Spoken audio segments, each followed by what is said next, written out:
ஆடிப்பெருக்கு வீட்டில் வழிபாடு செய்யும் முறை.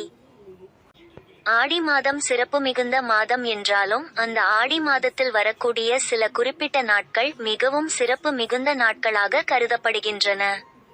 அப்படிப்பட்ட நாட்களில் ஒன்றாக திகழ்வதுதான் ஆடிப்பெருக்கு. ஆடி மாதத்தின் 18ஆம் நாளைதான் நாம் ஆடிப்பெருக்கு என்று கூறுவோம். பொதுவாக ஆடி மாதத்தில் எந்தவித சுப காரியங்களையும் செய்யக்கூடாது. தெய்வ வழிபாட்டிற்கு மட்டுமே உகந்த மாதம் அது என்றாலும் ஆடிப்பெருக்கு நாளன்று நாம் செய்யக்கூடிய எந்த ஒரு செயலாக இருந்தாலும் அந்த செயல் பல மடங்கு பெருகும் என்று கூறப்படுகிறது. அதனால் தான் சுமங்கலி பெண்கள் ஆடிப்பெருக்கு நாள் அன்று தங்களுடைய தாலி கயிற்றை மாற்றுவார்கள் என்றும் கூறப்படுகிறது. இது தொன்று தொட்டு நம்முடைய தமிழர் பண்பாட்டில் பின்பற்றி வரக்கூடிய ஒரு முக்கியமான நிகழ்வாகவே கருதப்படுகிறது. இதோடு மட்டுமல்லாமல் நம்முடைய நாட்டில் ஓடுகின்ற புண்ணிய நதிகளை வணங்குவதற்குரிய ஒரு அற்புதமான நாளாகவும், அதிலும் குறிப்பாக தமிழகத்தில் ஓடக்கூடிய காவிரி ஆற்றை வணங்குவதற்குரிய சிறப்பு மிகுந்த நாளாகவும் இந்த நாள் திகழ்கிறது. இந்த நாளில் நம்மால் ஆற்றங்கரைக்கு சென்று வழிபாடு செய்யாவிட்டாலும் வீட்டிலேயே எளிமையான முறையில் வழிபாடு செய்வதற்கும் முப்பெரும் தேவியரின் அருளை பெறுவதற்கும் இந்த ஆடிப்பெருக்கு மிகவும் சிறப்பு மிகுந்த ஒரு நாளாக கருதப்படுகிறது. அப்படிப்பட்ட நாளில் வீட்டில் கலசம் வைத்து வழிபாடு செய்யும் முறையை பற்றி தான் இந்த ஆன்மீகம் குறித்த பதிவில் நாம் பார்க்க போகிறோம். ஆடிப்பெருக்கு வழிபாடு. ஆகஸ்ட் மாதம் 3ஆம் தேதி ஆடிப்பெருக்கு என்றாலும் இதற்குரிய வழிபாட்டு முறையை அதற்கு முதல் நாளான ஆகஸ்ட் மாதம் 2ஆம் தேதி சனிக்கிழமை செய்ய வேண்டும். சனிக்கிழமை அன்றே வீட்டை சுத்தம் செய்து கொள்ளுங்கள். இரவு படுக்கச் செல்வதற்கு முன்பாக ஒரு சுத்தமான சொம்பை எடுத்து அது நிறைய தண்ணீரை பிடித்து அதில் ஒரு சிட்டிகை அளவு பச்சை கற்பூரத்தை போட்டு அதற்கு மேல் ஒரு வெற்றிலையை வைத்து அந்த தண்ணீரை மூட வேண்டும். மூடிய இந்த சொம்பை வீட்டு பூஜை அறையில் வைத்து விடுங்கள். இரவு முழுவதும் அது அப்படியே இருக்கட்டும்.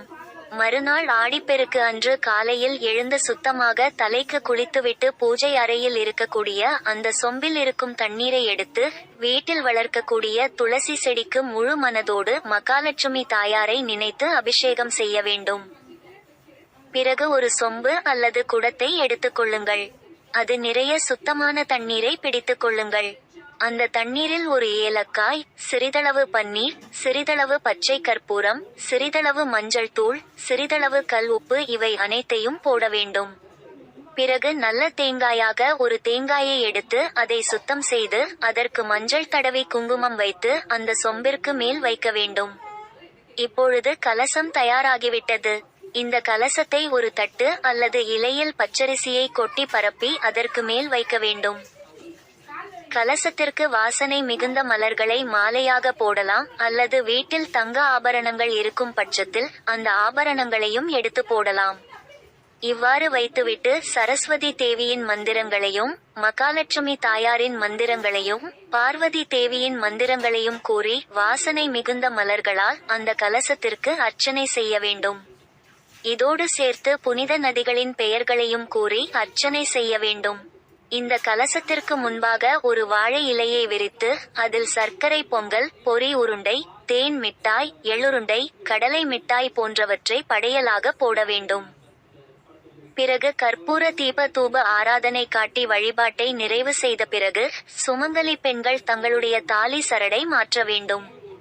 அவ்வாறு மாற்றும் பொழுது கணவரின் கையால் கட்டிக்கொள்ளலாம் அல்லது வீட்டில் இருக்கக்கூடிய மூத்த சுமங்கல்களின் கையால் கட்டிக்கொள்ளலாம். பிறகு கலசத்தில் இருக்கக்கூடிய நீரை எடுத்து வீட்டில் இருக்கக்கூடிய அனைவருக்கும் தெளித்துவிட்டு வீடு முழுவதும் தெளிக்க வேண்டும். இப்படி செய்வதன் மூலம் அனைத்து பெண் தெய்வங்களின் அருளையும் பெற்று சிறப்பான ஒரு வாழ்க்கையை வாழ முடியும். இதையும் படிக்கலாமே.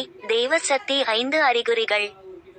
மிகவும் எளிமையான இந்த ஆடிப்பெருக்கு வழிபாட்டை அனைவரும் தங்களுடைய இல்லத்தில் செய்து அனைத்து பெண் தெய்வங்களின் அருளையும் பெறலாம் என்ற தகவலை கூறி இந்த பதிவினை நிறைவு செய்து கொள்கிறோம்.